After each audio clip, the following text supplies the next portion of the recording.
তো তখন আমার আসলে কোনো মানে আমার যে অবস্থান, মানে আমিও যে এক্সিস্ট করি, এটা কেউ গুনতো না আর কি। আমাকে কেউ 2 পয়সার দাম দিত না তখন, কারণ আমার বন্ধু বান্ধব সবাই ইঞ্জিনিয়ার, আমি হচ্ছে দোকানদার। দোকানদারকে কে দাম দেয়, তাই না?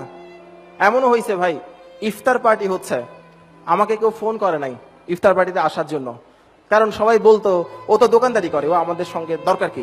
এরকম একটা গেট টুগেদার হচ্ছে বন্ধুদের মধ্যে, আমাকে কেউ ফোন করে বলে নাই তুই আয়, কেউ বলে নাই। আর কেউ গুনতো না আমাকে, আমাকে আড্ডায় রাখা যায় এটা কেউ মনে করতো না। এই কষ্টগুলো আমার ছিল। কারো কাছ থেকে পাত্তা না পাওয়া পৃথিবীর সবচেয়ে বেশি কষ্টগুলোর মধ্যে একটা।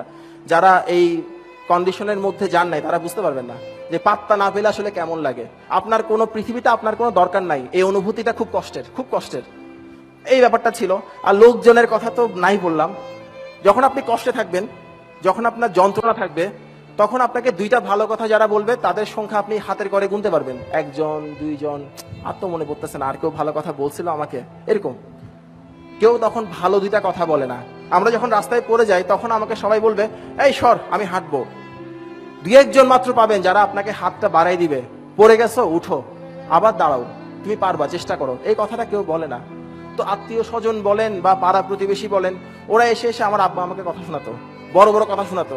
হ্যাঁ, ও যেটা করতেছে এটা তো কোনো কাজ না, হ্যান ত্যান। আমার ডাক নাম হচ্ছে বাপ্পি, বলে বাপ্পি যেটা করতেছে এটা তো করার জন্য পড়াশোনা দরকার নাই, আপনাদের লজ্জা করে না, এই কথাগুলো বলতো।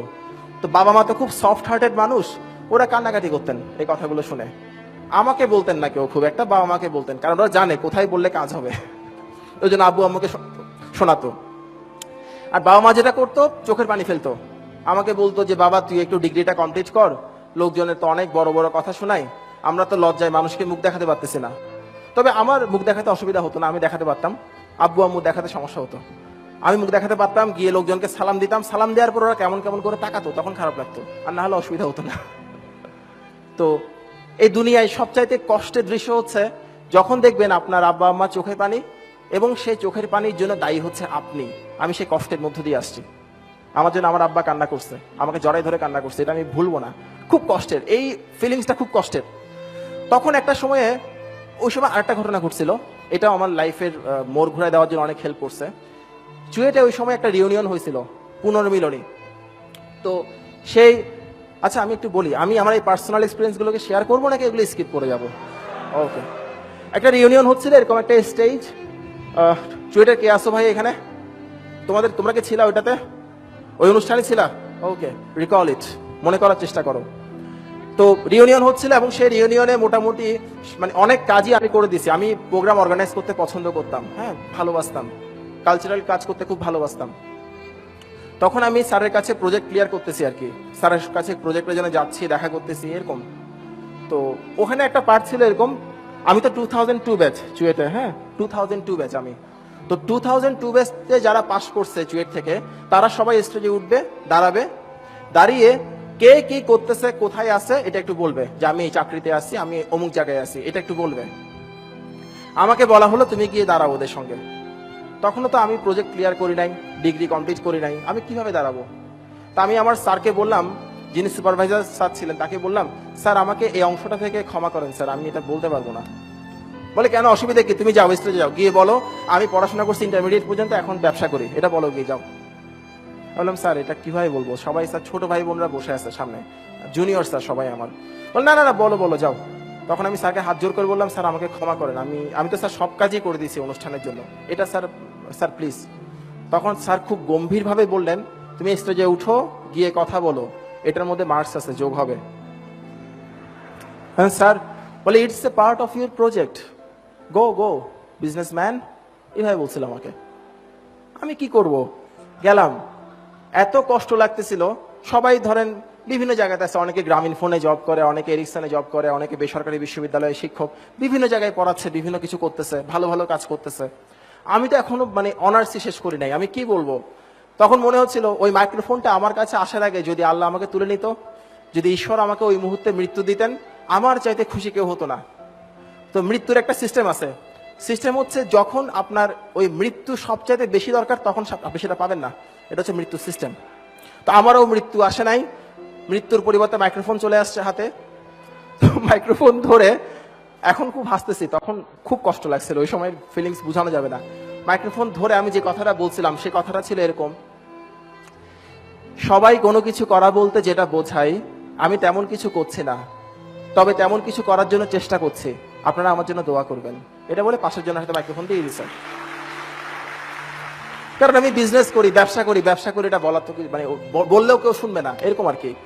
তখন মাইক্রোফোনটা দিয়ে পিছনে চলে গেছি, পিছনে গ্রিন রুম, ওখানে ওই বেসিন ছিল, প্রচন্ড কাঁদতেছিলাম আর চোখে পানি দিচ্ছিলাম। তখন আমার এক দোস্ত, আমার খুব ক্লোজ ফ্রেন্ড, সে এসে পিছন থেকে জড়াই ধরছে, বলে তুই কাঁদছিস কিসের জন্য? বলে আমার ভালো লাগতেছে না, আমি কেন বেঁচে আছি, আমার ভালো লাগতেছে না, কিছু ভালো লাগতেছে না। তখন সে আমাকে একটা গালি দিয়ে বললো, দোস্ত তোকে তো পড়াশোনা করার জন্য অনেক বকাবকি করতাম, তখন তো শুনতি না, আমাদেরকে শত্রুর মতো ভাবতি, এখন বুঝ কাঁদছিস কিসের জন্য, পুরুষ মানুষ কখনো কাঁদে না, কাঁদবি না, এই কথাটা বলছিল আমাকে। তখন আমার ওই মুহূর্তে মনে হচ্ছিল এই পৃথিবীতে অন্তত একজন বন্ধু দরকার যাকে জড়িয়ে ধরে কান্না করা যায়। আমার মনে হয়েছিল ওই সময় আমার সেই বন্ধুটাকে পাইছিলাম। এই যে কষ্টগুলো, মানে পারিবারিক কষ্ট, বাইরের কষ্ট, এই কষ্টগুলো থেকে একটা সময় ডিসাইড করলাম আমি এই পৃথিবীতে আর বাঁচবো না, আমাকে কেউই চায় না, আমার বেঁচে থেকে কি হবে। অনেক অভিমান থেকে, অনেক ইমোশন থেকে ডিসাইড করলাম সুইসাইড করব। সেই দিনের কথা বলি, সন্ধ্যাবেলা রুমের দরজা বন্ধ করে প্রচন্ড কাঁদতেছিলাম, হাতে কাপ, চায়ের কাপে বিষ, খেয়ে ফেলবো। তো যখন আমি খাবো, আমি অত সাহসী মানুষ ছিলাম না, ভীতু ছিলাম। হ্যাঁ, এগুলো করতে সাহস লাগে।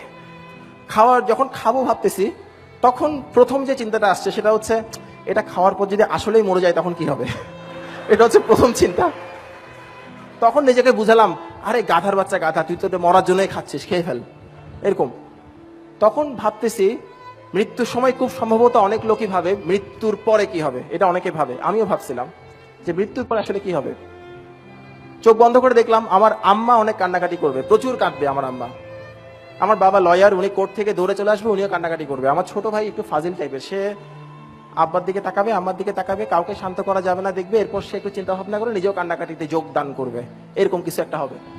তো ভাবলাম, এটা যখন ভাবছি আমার সবচেয়ে এখন মনে আছে, সবচেয়ে বেশি কষ্ট লাগছিল আমার মায়ের মুখটা যখন চিন্তা করছি, চোখের সামনে আসছে, খুব কষ্ট লাগছে। তখন ভাবলাম এই যে আমার লাইফটা, এটা তো আমার মায়ের দেয়া একটা উপহার, এই লাইফটাকে আমি নিজের হাতে কিভাবে শেষ করব, আমি পারবো না, সম্ভব না, আমি আমার মায়ের জন্য বেঁচে থাকবো, এই কথাটা মনে হয়েছিল।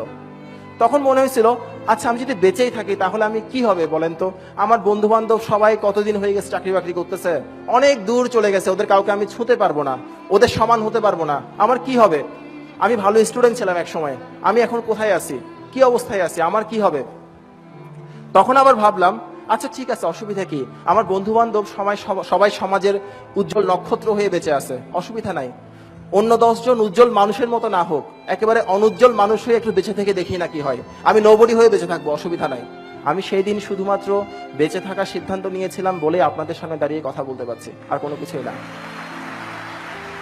আমাকে যখন কেউ জিজ্ঞেস করে এই পৃথিবীতে সবচাইতে বড় সাফল্য কি, সবচাইতে বড় অর্জনটা কি, আমি ছোট করে বলি ভাই পৃথিবীতে সবচেয়ে বড় উপহার হচ্ছে বেঁচে থাকা, এর উপর কোনো কিছু নাই।